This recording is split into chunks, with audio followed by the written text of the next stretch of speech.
Сәлеметсіздер ме, құрметті оқушылар, ата-аналар. Бүгін біз сіздермен білім алушылардың жетістіктерін бағалаудың критериалды жүйесі жайында сөз қозғайтын боламыз. Критериалды бағалау білім алушылардың өз оқу іс-әрекетін бақылауға және кең ауқымдағы дағдыларды қалыптастыру бойынша оқу процесінде туындайтын қиындықтардың себептерін белгілеуге және жоюға мүмкіндік береді. Критериалды бағалау білім алушыларды уақытылы қолдауға, ата-аналарды оқыту нәтижелері бойынша хабардар етуге, балаларды оқуға ынталандыруға, білімдегі кемшіліктерін анықтауға және оқушылардың нақты оқу жетістіктерін анықтауға бағытталады. Критериалды бағалау білім алушылардың үлгерімін, аралық және қорытынды аттестаттаудың үлгілік ережелерін бекіту туралы Қазақстан Республикасы білім және ғылым министрінің 2008 жылғы 18 наурыздағы номер 125 бұйрығына сәйкес өткізіледі.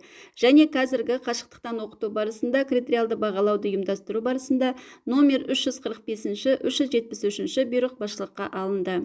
Бірінші тоқсанда бір бөлім бойынша жиынтық бағалау жұмысы және 90-дық жиынтық бағалау жұмысы өткізіледі. Оқушылардың жетістігін бақылау электронды журналда жүргізіледі. Оқушылардың 90-дық бағасын шығару кезінде электронды журнал форматы қорытындыны мынандай арақатынаста есептейді.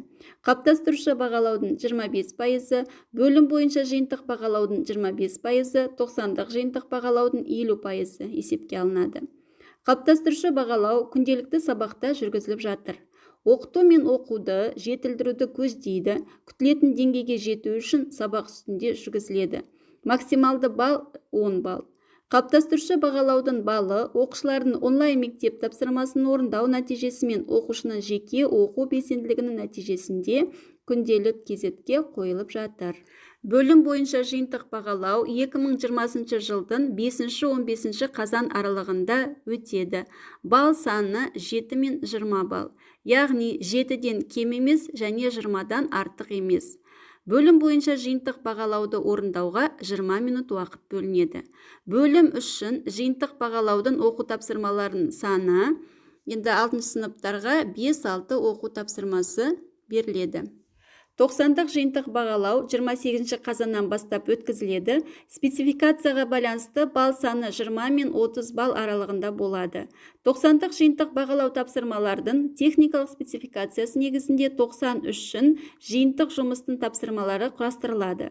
Орындауға 40 минуттан артық емес уақыт бөлінеді. Жиынтық бағалау есеп беруден тұрады, оқушының қол жеткізген деңгейін көрсетеді. Білім алушы бөлім бойынша жиынтық бағалауды және 90 бойынша жиынтық бағалауды орындау кезінде адалдық қағидалары мен өзін-өзі бақылау принциптерін сақтау тиіс. Білім алушы өз бетінше жұмыс істеуі, көшірмеуі, бөгде адамның көмегінсіз тапсырмаларды орындау тиіс. Жиынтық жұмысты орындау кезінде білім алушы қосымша оқу ресурстарын пайдаланбау тиіс. Ерекшелік бойынша бұл ресурсқа рұқсат етілген жағдайлардан басқа. Жиынтық жұмысты орындауға жауапты және міндетті. Жиынтық жұмысты орындауға бөлінген уақыт аяқталғаннан кейін білім алушы өз жұмысын дер кезінде қолжетімді байланыс құралдары арқылы мұғалімге жіберу керек.